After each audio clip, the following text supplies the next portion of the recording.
An avoidant who wants you doesn't look like someone who wants you. That's the uncomfortable truth most people never fully accept, and it costs them everything. Everyone tells you the same thing. If they wanted to be with you, they would. If they cared, they'd show up. If they were interested, you'd know. Clean, simple, easy to repeat. Except that logic completely falls apart the moment you're dealing with someone who has an avoidant attachment style. Because with an avoidant, wanting you and showing you they want you are two entirely different things. And most people, spend months confusing the absence of obvious signals for the absence of interest. They watch someone pull back and think, not interested. They see someone go quiet and think, it's over. Most people get this completely wrong. So I want to break down what's actually happening underneath the surface when an avoidant is secretly chasing you. Not the version that makes you feel better about a situation that genuinely isn't working. Not the romanticized interpretation that keeps you stuck hoping. The actual psychological mechanics. Because once you see this clearly, you'll stop being confused. And you'll also stop tolerating things you shouldn't be tolerating. Both of those things matter. Let's start with the myth. Because there is one. And it's everywhere. The myth is this. Avoidants don't chase. They pull away. They disappear. They go cold. And if you're wondering whether they're interested, they're not. Because interested people make it known. Here's the problem with that. Avoidants don't pursue openly. They express interest in quieter, more subtle ways. Small gestures rather than grand ones. And I want to stay with that for a second. Because the myth that avoidants never chase isn't just wrong, it's dangerous. It makes you dismiss behavior that's actually meaningful. It makes you overlook signals that, if you understood the psychology behind them, would tell you a lot about where this person actually stands. The reason they don't chase the way you expect isn't because they don't feel anything. It's because of something way more structural than that.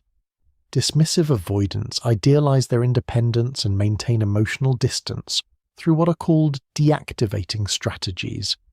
They deactivate their need for closeness to protect themselves from pain and suppress any distressing thoughts, feelings, or memories. Think about what that actually means.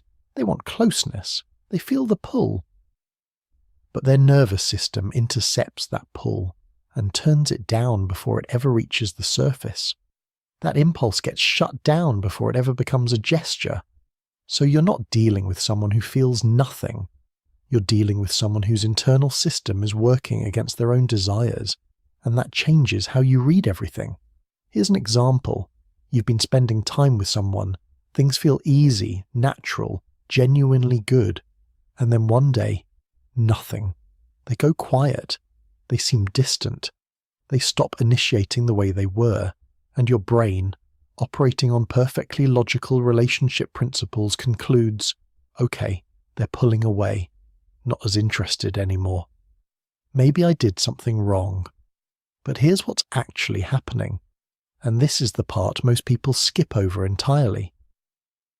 For someone with avoidant attachment, emotional closeness isn't comforting.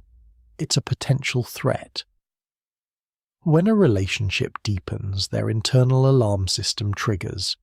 The deactivation is their automatic, often unconscious response to that alarm. It's a psychological retreat, a way to regain control when they feel overwhelmed by emotional demands, real or perceived. The closer they get to you, the harder their system fires back. So the distance isn't evidence that they don't care.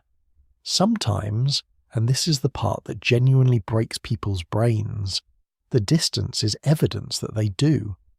When an avoidant starts pulling away right as things are getting good, that is their version of feeling something real. Their nervous system is responding to genuine connection the way someone else's might respond to a threat. Research shows dismissive avoidants suppress emotional cues and prioritize autonomy.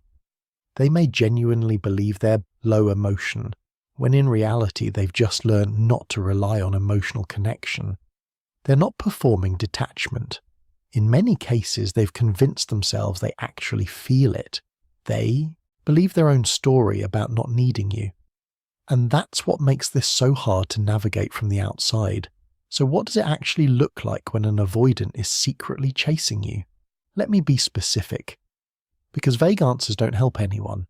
The first signal is that they keep finding reasons to be in your orbit without making it obvious. They don't text you saying, "I miss you." That feels too exposed, too vulnerable, too much. Instead, they send you something that technically has a neutral reason for existing. An article, a meme, a random observation. But they sent it to you, not someone else. You, after pulling away. That is not random. Part of what makes avoidant behavior so easy to misread is that it shows up most clearly in what's missing rather than what's present. The grand gestures are gone, but the small, deniable ones, those are there. You just have to stop waiting for behavior their psychology literally prevents them from producing. The second signal is that they reappear when you stop pursuing. This one is documented and it's not a coincidence. When you finally stop chasing, something strange happens.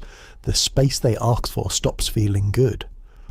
Research by Fraley and Shaver on deactivation strategies found that avoidant adults often long for ex-partners after separation, but only once they believe the relationship is safely over.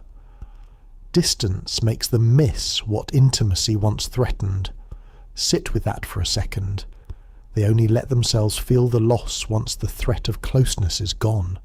So the moment you genuinely step back, their system starts to recalibrate. The alarm shuts off, and what was underneath it, the actual fear